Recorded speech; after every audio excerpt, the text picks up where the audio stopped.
Hey fellas, it's Zem from Shrek Gaming, and I'm bringing you a game on Fiery Salient, and it's going to be the Big Tarmada. Well, actually, no, his name's Big T or Mad 'cause you bad. Yeah, he changes his name, like, whatever. And we're driving the Chariot today, uh, which is the Tier 8 British tank destroyer. Uh, This tank is kind of an unusual one for Tier 8. Not only does it have a turret, but it has a 105 that fires a HESH round, which, if anybody knows what the HESH round is, you see it on the Centurion 7.1, you see it on the FE183.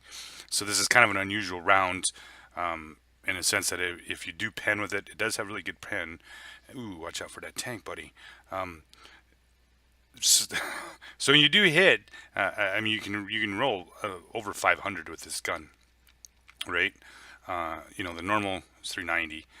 The HESH, you can get up above, but the problem is penning shit.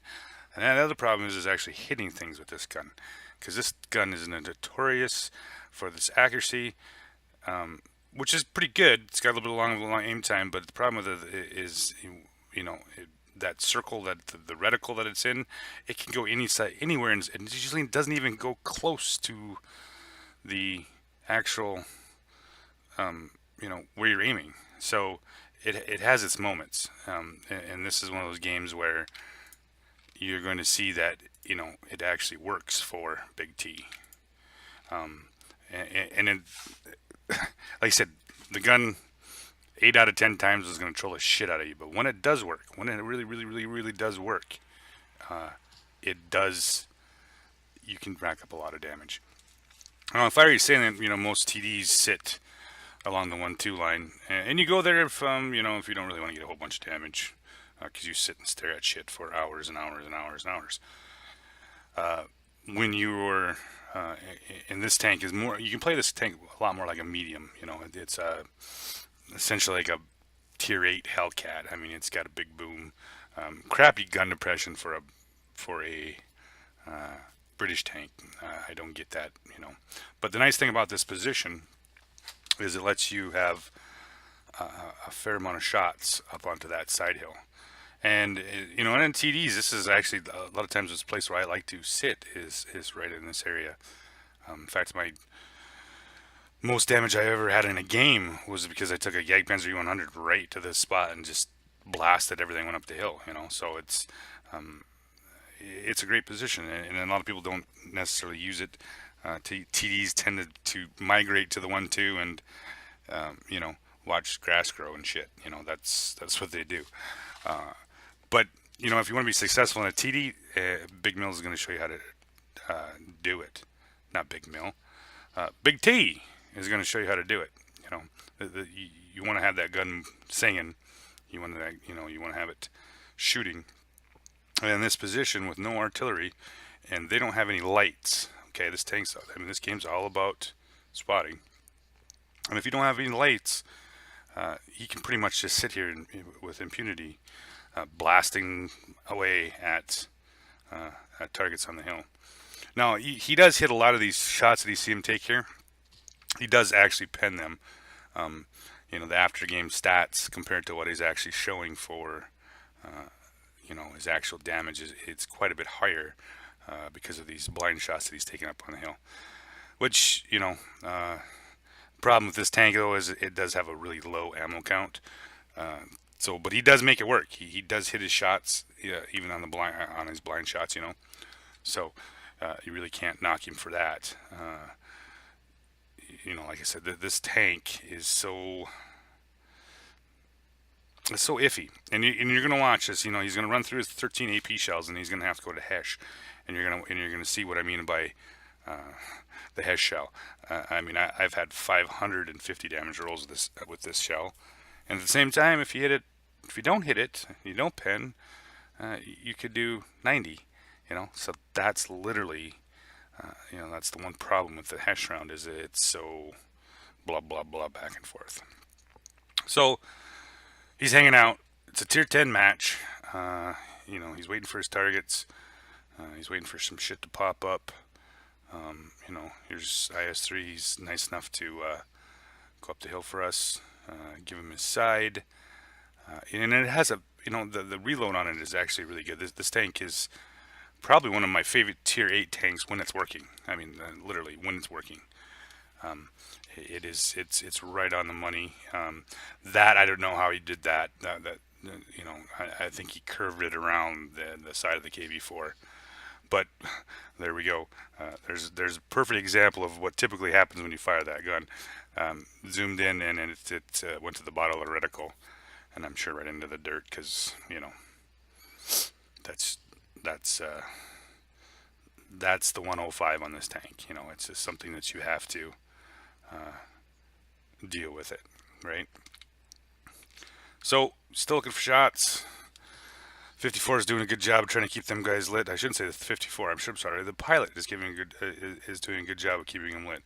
He's hiding down alongside that building, keeping that hillside lit. And like I said, this map is all about vision games. And unfortunately, you got a bat chat here. He should not be sitting here. He should be getting his ass. He needs to be looking at the 1-2 line. The Strav is pointing out, hey, we need eyes over here, right? Simply just hanging out right there, trying to rack up some damage, doesn't necessarily mean you're going to win the game. And and I'm actually going to do a video on this about stat padding, or the inability to stat pad. 103 puts in a shot behind him. He got spotted by that crap that's sitting over their Batchat 12T, who's actually doing somewhat of a decent job of spotting. You'll notice here that he's getting out of view, but he's also looking at what's happening on the 1-2, which is going to be a push toward the other Strev 103. He's going to start looking here. There it is. So yeah, ooh, nice ram. And he puts a nice shot into the top of the other Strev, and he dies. I'm not sure if that was simply frustration of sitting here for so long watching, or what. Obviously, right there is another one of them shots. Should have hit that bat chat, but it didn't. That one did. Like I said, the gun is troll, and when you do make it work, you can have some epic games like BigT's are going to have in this tank. And other times you just want to cry with frustration at shit like that. I can tell by his frustration already. He's getting ready to shoot the Enrique. Yeah, he's that dude. So Big T switches the HESH, and his first HESH round is a 145 onto the side of the 54E1. Like I said, most likely he didn't hit a flat armor on it, so it didn't do its usual round. That one rangs it right into the side of the Type 95 up on the top. Anything below what he's shooting right now, though, he would most likely just attract the 12 hit points that he took off with that shell, and that's the joys of HESH. He did nail him there. It was once again blind shot, but like I said, you'll see when the tank shows back up, it worked out. With HESH rounds, he's rolling above a little bit above his average, which is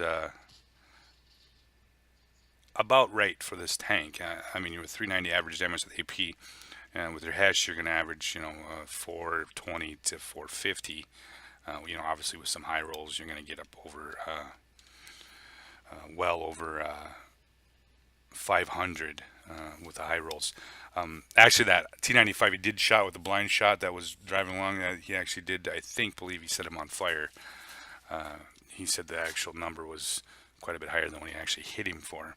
But the Alex Stafford game stats and stuff, it's he did quite a substantial amount of damage to it. And that's one of the nice thing about with the HESH round. If you do shoot something in the rear, it has a tendency to start on fire. So if you get into the back end of a tank with a HESH round, it's almost instant fire. It just literally lights it on fire.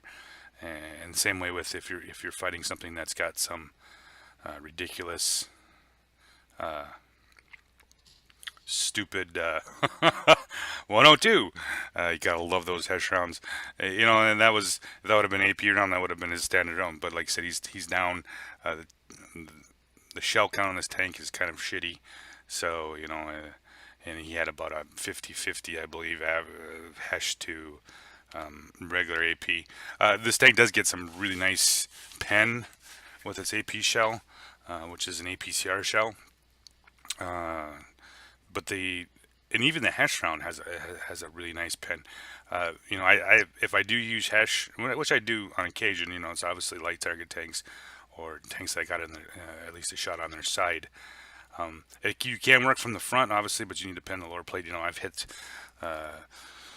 louvers or louves or lows, whatever you want to call them. You know, I've hit them in the lower plate and did 550 damage and immediately set them on fire. You know, so it does have some benefits, but it's kind of a quirky shell. You know, like I said, you make it work. You know, and that's the shell. He's got this AC here. He's going to put one into him. It does roll well, gets him up to 120 actual damage he did.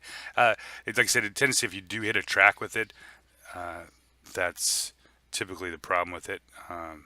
It does roll really low in that situation. Right before, when he shot, he actually hit he hit a tank for that 12 on that T95, and that was because he hit the track with it. And that HESH round right there actually didn't hit the track; it actually hit the armor. So he did roll a little bit higher. So I mean, that's just the way it is. So now he's sitting at if that would have been a HESH round, it wouldn't have mattered if he would have penned him, because the HESH round would have exploded anyway. So he's down to his last shell. He's got one tank left to kill. Pre-aims, pretty good idea where he's sitting, and for the actual game, he ended up with almost 6,995 damage. So he was just shy of 7K in a tier 8 TD and a tier 10 match. So yes, it was epic good game for Big T in this tank. Finishes off for his fourth kill, and you know, yeah, it was a really good game. So guys, hope you enjoyed the video, and I'll be posting some more here in the next couple hours probably.